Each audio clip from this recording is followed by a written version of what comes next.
Satu bulan KKN di desa Kramat yang paling serem. Kali ini ada cerita dari narasumber yang bernama Oci. Oci ini adalah mahasiswi yang kuliah di salah satu universitas di kota Bekasi.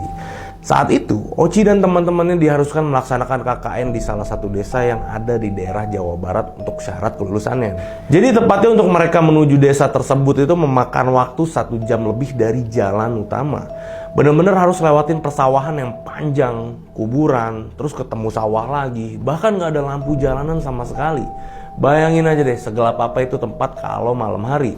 Nah, dari pihak kampusnya ini memberikan waktu 3 hari kepada mahasiswa KKN untuk melakukan observasi terlebih dahulu. Di hari pertamanya mereka observasi nih ke desa Kramat, mereka ceklah program kerja apa yang bisa dilaksanakan sama mereka dan cari tempat tinggal juga untuk mereka KKN selama 1 bulan di desa tersebut. Setelah mereka cari-cari tempat tinggal, akhirnya kelompok Oci ini dapatlah di salah satu rumah penduduk desa Kramat. Mereka semua ini selalu nyebut rumah itu dengan sebutan Posko Abah. Setelah 3 hari mereka observasi, tibalah mereka datang untuk menempati Posko Abah dan melaksanakan kuliah kerja nyata di desa Kramat. Sedikit gambaran nih untuk tempat posko si Abah ini. Jadi, dalam satu area posko itu ada pendopo yang langsung depan-depanan sama gerbang utama. Ada posko atau rumah yang mereka tempati, kuburan keluarga, beberapa empang, dan balai yang biasa mereka pakai untuk nyantai.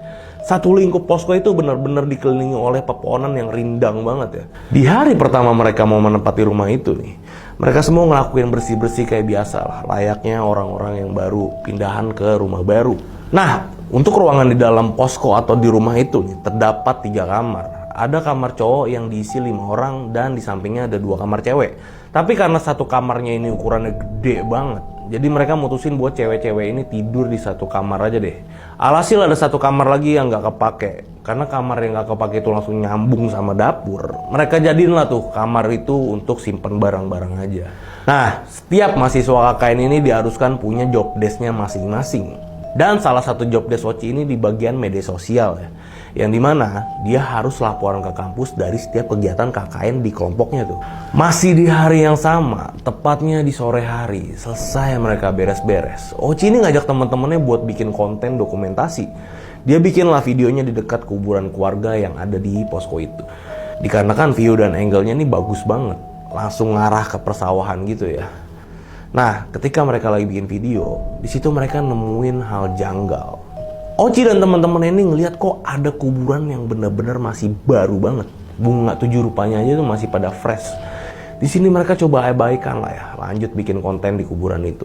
Tapi dari situ, mulailah banyak teror yang dialami sama kelompoknya Oci ini.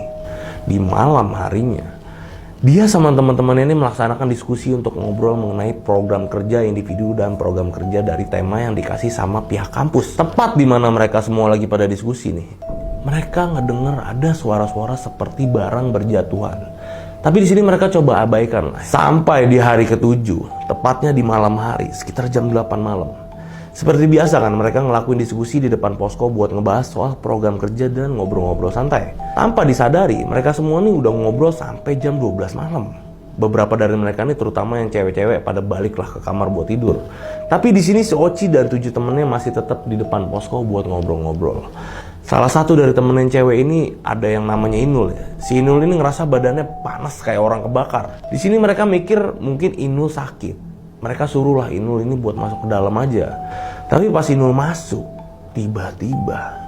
Nah ternyata pas di dalam tuh dia nangis, teriak-teriak. Kayak, kenapa kan kita panik dong, kita masuk semuanya. Nah dia tuh nangis, kayak dia tuh ngomong, kayak gimana sih kalau misalkan ngomong tuh berat, dia tuh berat kayak gitu dia tuh. Nah akhirnya kan kita bingung kan, kita nggak ngerti soal yang buat cara ngeluarin kayak gitu kan, nggak ngerti ya kak. Oke, kesurupan berarti. Nah dia kesurupan. Kita tuh nggak tahu caranya kayak gimana ngeluarin. Akhirnya kita telepon si Abah nih, kita telepon Abah, suruh datang kan, kita ngajiin. Itu susah, itu lama banget sampai jam 2. Dibantuin sama Abah tuh juga nggak mau keluar itu si dedemitnya lah, dia nggak mau. Nah akhirnya kita tunggu sampai jam 2 malam itu baru kelar. Kita ngajiin tuh kak, kita ngajiin semuanya, ngaji jendela tuh kita tutup semuanya, bener-bener ditutup rapat. Terus pas itu dia tuh tiba-tiba kayak langsung gimana sih, langsung kayak pingsan, langsung gitu aja. Nah Pas itu selang yang beberapa harinya dia sakit, pulang lah. Jadi setelah dia kesurupan, dia sakit. Awal pikir kayak dia masih tahan lah Kak untuk di posko. Lama-lama tuh dia nggak tahan. Beberapa hari kemudian dari kejadian Inul kesurupan, tepat di tengah malam, ada dua temannya Oci namanya Ali dan Fafas dari tim yang berbeda mau main ke posko Abah. Jadi ada salah satu kelompok lain yaitu kelompok 14 yang sebenarnya mereka ini KKN di desa yang sama. Tapi karena di tempat kelompok 14 ini nggak memadai untuk mereka jadikan tempat ngumpul nih, akhirnya kelompok 14 ini yang malah datang ke poskonya Abah. Untuk jarak antar kelompok si Oci sama kelompok 14 ini cuma beda gang doang. Tapi buat menuju ke tempat tersebut bener-bener gelap banget. Jalan lah tuh Fafas sama Ali di malam itu. Tapi pas di pertengahan jalan, Ali sama Fafas ini nyium bau yang amis banget. Pas mereka cari-cari sumber baunya, Itu jalan mereka tuh ketemu ayam. Di situ ada ayam baru mati, keluar darah tapi nggak ada potongan sama sekali, kayak nggak ada belekan apapun. Kok darahnya dari mana ya? Iya itu, mereka Biasanya tuh bingung di mungkin situ. kalau kegigit hewan liar ada bekas gigitannya. Ya, Ini enggak. nggak ada belekan sama sekali, nggak ada. Kan mereka ngecekin tuh, memang kepo kan dua anak itu. Mereka ngecek, nggak ada. Akhirnya kan udah gelap kan, takut kan. Akhirnya mereka ngibrit. Pulang dari posko 14. Mereka minta dianterin semuanya naik motor sama yang anak-anak kelompok 14 lah gitu. Nah udah dari situ kayak udah yuk masuk aja ke dalam, takutnya bawa sial. Dia takutnya kan mikir kayak gitu kan, soalnya ketemu yang kayak gitu. Masuk, besoknya benar mereka berdua sakit. Oke. Mereka berdua sakit. Langsung besoknya tuh. Iya. Seinstan itu ya. Iya sakit. di minggu ketiga, ada salah satu mahasiswa dari kelompok 14 yang namanya Uus. Uus ini main ke kelompoknya Oci ya. Di sini Uus datang sendirian dan jalan kaki. Karena sebelumnya Uus nggak tahu kejadian yang dialamin sama si Ali dan Fafas. Pede aja tuh dia datang sendirian jalan kaki malam-malam. Nah, untuk setiap tamu yang datang ke kelompok Oci ini selalu duduk di area pendopo. Karena kan di depan poskonya ini emang selalu jadi tempat ngumpul teman-teman kelompoknya Oci. Saking asiknya ngobrol nih. Mereka ini nggak sadar kalau udah sampai dini hari. Karena di situ Uus nggak enak nih, udah kemalaman. Pulanglah tuh dia sendirian lewatin gerbang utama posko. Di sini teman-temannya Oci ya udah langsung aja masuk ke posko dan Uus buka gerbang sendirian. Pas si Uus mau tutup lagi tuh gerbang, dia kaget banget. Ternyata Ya dia buka gerbang sendiri. Pas itu kan otomatis kalau misalkan balik kan tutup lagi, kelihatan dong ke arah pendoponya kan. Iya. Nah di situ dia ngeliat di balik pohon yang kapuk, kan gue bilang ada pohon kapuk ya, yang tinggi banget itu. Dia tuh ngeliat ada pocong di situ. Iya, dia posisinya ngeliat pocong itu lagi loncat, Anjir. mau nyamperin dia. Hah? Iya, gue di situ loh. Lu jombong. Ini posisi dia cerita malam-malam kak, pas dia main lagi gitu loh. Dia langsung tutup, nggak dikunci lagi tuh kak, gerbang langsung kabur. Iya dong. Dia soalnya itu pocong tuh mau loncat ke dia, udah loncat-loncat gitu, mau nyamperin dia. kejadian yang dialami Oci dan teman-teman ini masih terus berlanjut. Sampai di minggu keempat, mereka cobalah bertahan sedikit lagi untuk KKN di desa Keramat itu. Karena proker mereka ini udah hampir selesai ya. Jadi mereka malamnya ngumpul di depan buat ngobrol-ngobrol santai aja tuh. Nggak ada bahasa apapun mengenai tugas-tugas lagi. Nah pada malam itu mereka ini ngobrol sampai dini hari dan pada tidur di jam 3 malam. Di pagi harinya, Oci ngerasa kok badannya pada sakit banget ya. Awalnya dia mikir mungkin kecapean. Tapi pas dia lihat ke area tangannya nih, dia kaget banget. Itu bangun-bangun kita kaget kak, badan kita tuh banyak cakaran. Cakaran, gua pun kena. Serius? Gua kena. Gue cakaran tuh di sini gambar silang. Temen gue itu 3 jari cakar gini panjang. Anjir.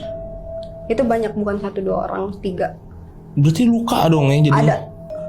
Kan gue nanya dong, ini kenapa ya? Perasaan kuku gue kecil-kecil, nggak ada, maksudnya nggak panjang-panjang lah kak. Kalau misalkan emang panjang kan baru dong itu ketahuan gitu loh, dicakar gitu. Ini tuh enggak. Situ gue bingung, ini kenapa X kan? Gue takut kan kak di situ. Siapa aja yang ada cakarannya? Lu berdua dong? Enggak, 4 orang. Wah, gila. 4 orang itu. Iya, cowok ada yang kena juga. Oh cowok juga ada? Ada. Cowok ada itu kena cakaran. Dia lebih di area ini nih. Tangan? Nah, Tapi paling banyak siapa yang ada cakaran? temen gue yang ini loh. Inul. Nah, Kenapa deh? Karena dia gampang itu loh Kak, kena. Di mana Gampang aja cakarannya si Nulin? Di tangan? di paha, Ada. di tangan. Bentuknya gimana? Beda-beda. Lu ngeliat nggak? Kalau yang di paha gue ngeliat sama yang di tangan, tapi di area ini enggak. Oh ada juga katanya di Ada, sini. Wih gila. Tempat ketutup lu tuh. Iya makanya, gue bingung kan. Posisi kita tidur nggak ada yang make, maksudnya pendek-pendek Kak, nggak ada. Semua tuh pakai kaos. Dan itu aneh kan, di area punggung tuh aneh kalau ada cakaran Kak. Kayak ya udahlah, kita mikir sembuh kali nih, udah kan. Tapi 4 orang itu tuh sakit. Masuk lu. Iya, termasuk gue itu sakit gue. Badan tuh semuanya demam. Akhirnya tuh mereka tuh ngerawat kita semua. Karena udah nggak kuat kayak panasnya, kita berempat itu pulang. Oke. Pulang. Demam ya berarti ya. Setiap kita pulang tuh badan kita tuh sehat Kak. Badan kita tuh nggak panas. Langsung sehat nyampe rumah. Tapi pas kita balik lagi, badan kita sakit lagi. Itu Gila sih, ini serem banget ya. Masih banyak kejadian yang dialami sama Oci juga selama dia KKN di Desa Kramat. Siapa sosok setan yang rasukin tubuhnya Inul, dan gimana kondisinya Uus setelah dikejar pocong. Yang mau tahu lebih lanjut cerita dari Oci, kalian bisa main aja ke channel YouTube kita Lonceng Misteri.